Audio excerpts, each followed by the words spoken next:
Տիկին Մելոյան երեկվա տեղի ունեցած միջադեպի մասին ձեր գնահատականն եմ նախ ուզում լսել հոգևորականների դեպքի հետ կապված,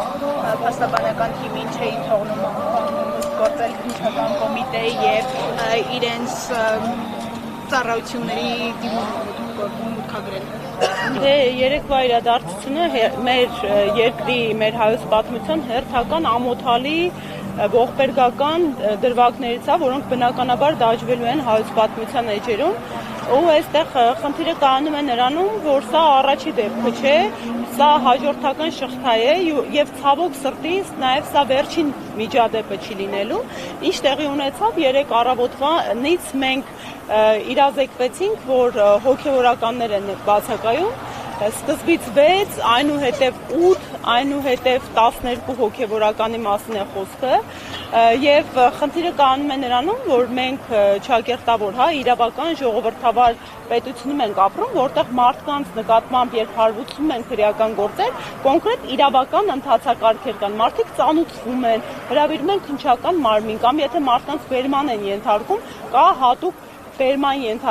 ենթարկելու հիմքեր եւ կրկին իրավական ընթացակարգ։ Երեք մեր հոգեվորականները առևանգվել են բառի ստուն իմաստով, որովհետեւ այս իրավական երբ խախտվում է իրավական ընթացակարգը, երբ փաստաբանական համայնքը ներգրավում է ու փորձում են պարզել, թե որտեղ են գտնվում այս մարդիկ ու հատուկ իրավապահ մարմինները տեղեկատվություն ժամեր շարունակ չեն տրամադրում ու խոչընդոտում են պաշտպանների իրենց գործառույթների իրականացումը, սա դասական առևանգման հետ գործ ունենք եւ ըստ էության ի սկզբան է, process-ը ոչ որևէ կերպ իրավական նպատակ, արդարադատություն չի հետապնդում։ Process-ը եկեղեցու հարցակումների տրամաբանության մեջ է եւ նպատակն է հերթական հարվածը հասցնել եկեղեցուն։ Ուստեղ ուղիղ կոռելացիայի մեջ է այն հանգամանքը, որ ինչ տեղի ունեցավ, մի հատ հետ հայացք ենք նետում։ Օրեր առաջ Փաշազադեն, եթե ճիշտ եմ անունը արտաբերում, Ադրբեջանի կրոնական առաջնորդը մեր եկեղեցուն մեղադրում է ոչ խաղաղության գործընթացը խարխլելու մեջ, դրա ու այդ երկու օրվա ընթացքում էլ տեղի ունենում Սամվել Կարապետյանի դատավարությունը, ով եւս այս պահին ապօրինի անազատության մեջ է, որովհետեւ կանգնել է եկեղեցու կողքին։ Այս ամենը փող կապակցված, փող շարունակելու գործընթացներ են ու ինչպես ամփոփվեց օրվա վերջին մենք ունեցանք երրորդ կալանավորված սրբազանը։ Այս պայդրությամբ Հայաստանի Հանրապետությունում սա մեր պատմական ամոթն է։ Ազատազրկված են ապօրինաբար 3 սրբազան հայրեր, որոնք հանրային մեծ հեղինակություն են վայելում ու որոնց ազատազրկման հիմքերը լրիվ թյուր են ու խեղված ու ընդհանրապես իրավունքի օրինականության հետ կապ չունեն։ Մենք բնականաբար ինչքան իրենք սաստկացնում են եկեղեցու հանդեպ բռնությունները, ապօրինությունները, այնքան զուգընթաց ես համոզված եմ, որ մեր հանրային արձագանքն է սաստկանալու, որովհետև երեկվանից բազմաթիվ մարդիկ, անգամ ես մի քանի անգամ ընդգծել եմ, նորից շեշտեմ, մարդիկ ովքեր ինքնությամբ հայ են, բայց իրեն դավանանքը քրիստոնեություն չէ, օրինակ աթեիստ են, իմ ծանոթները, ընկերները, այս մարդիկ ամենամոլի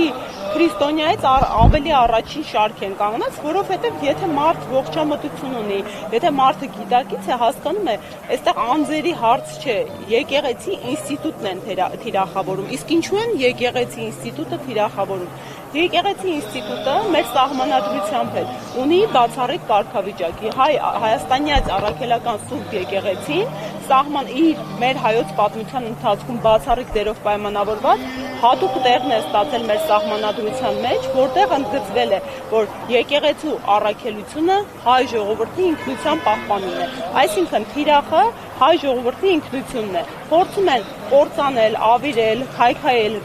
միակ կառույցը, միակ 1724 տարի, հազարամյակներ, դարեր գոյատևած հայկական կառույցն է։ Եկեղեցին այն ինստիտուտն է, որ աշխարհասփյուռ կարողացել է պահպանել մեր հայկականությունը։ Մենք այն եզակի ազգերից ենք, որ 3 միլիոն ենք մեր պետությունում, բայց 10 միլիոն ենք աշխարհասփյուր։ Եվ եկեղեցին ա եղել այն ինստիտուտը, որ թույլ չի տվել, որ մենք մեր լեզուն մոռանանք, թույլ չի տվել, որ մարդիկ հեռվանան, ուրիշ ազգերի հետ լծվեն եւ միախառնվեն,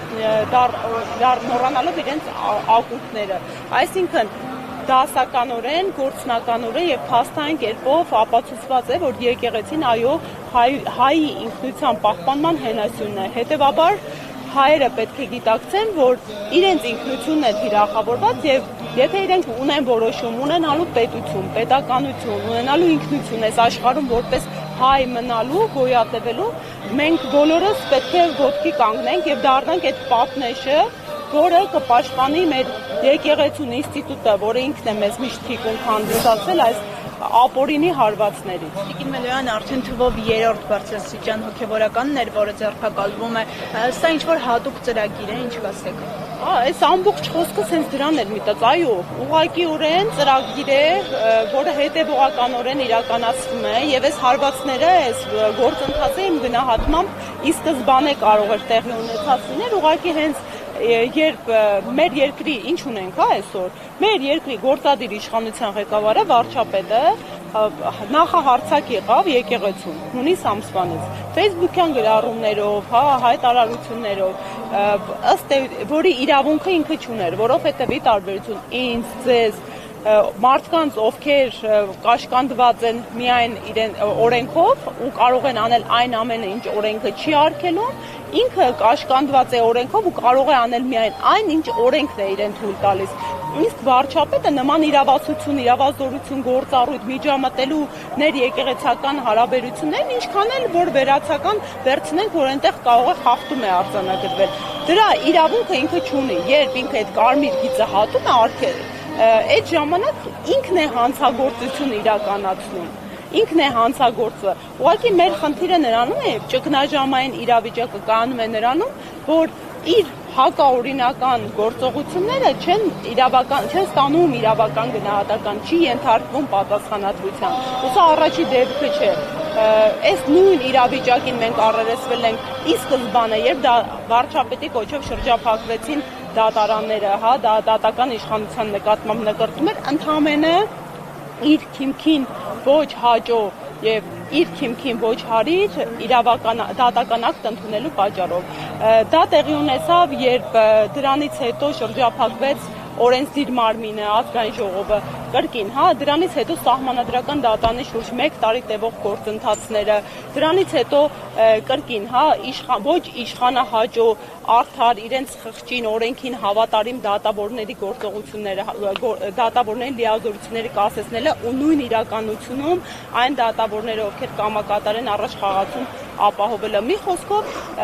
մի շարք անգամներ արձանագրել ենք, երբ կոպտորեն խախտվում են սահմանադրության, ժողովրդավար իրավական պետության հենասյունային սկզբունքները, այնպիսիք ինչպիսին է օրինականության սկզբունքը, այնպիսին ինչպիսին է իշխանությունների տարանջատման սկզբունքը իր զսպման հակակշռման մեխանիզմներով, այնպիսին ինչպիսին իրավունքի գերակայությունն է, որովհետև մեր երկրում երբևիցե այսքան քաղաքական բանտարկյալներ չեն եղել։ Ու քաղաքական բանտարկյալներ, որոնք այդ նույն ԵԽԽՎ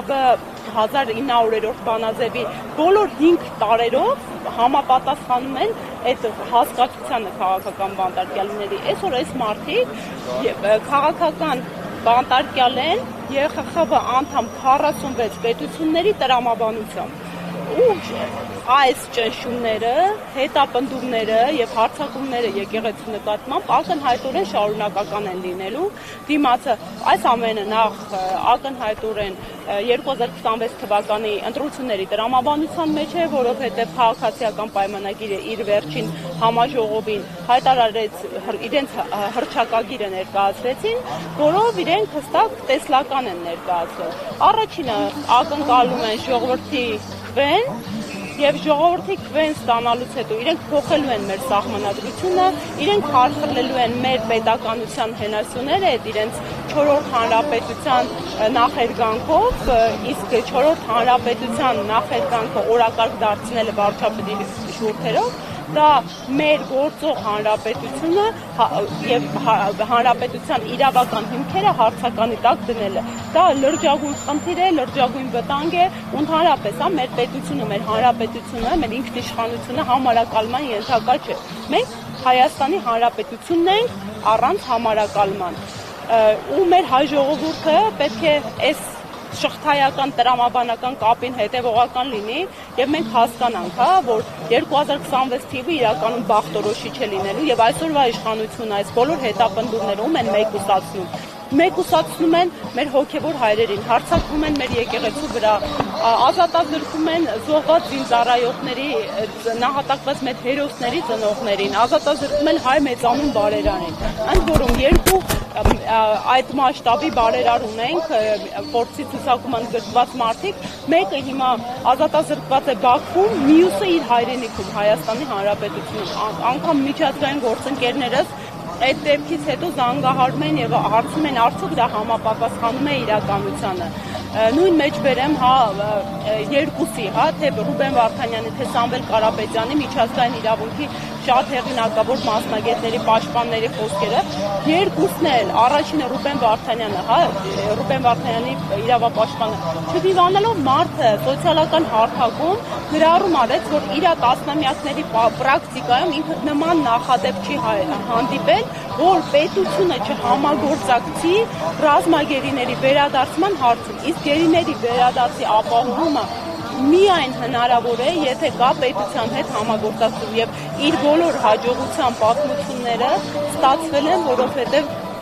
պետությունն է առաջին շահագրգիռը եղել։ Ու հիմա նույնը ասում է Սամվել Կարապետյանի իրավապաշտպան, ասում է մոտ 4 տասնյակից ավելի իր դատաիրավական պրակտիկայում մարդը չի տեսել նման իր անհեթեթ իրավիճակ ու համադրում է նման կարգի իրավունքի գերակայության անկում ու շատ հետաքրքիր համադրություն կատարեց, ասես մի պետություն, մի իշխանություն, որը նկրտում ունի անդամակցելու Եվրոպական միությանը, չի կարող գրանցել այս աստիճան անկում եվրոպական արժեքներից, այս աստիճան նահանջ եւ հրաժարում կոնվենցիոնալ իրավունքներից ու երկուստ էլ մեզ համադրում են աֆրիկյան պետությունների հետ։ Մի խոսքով ամփոփելով խոսքս ասեմ, որ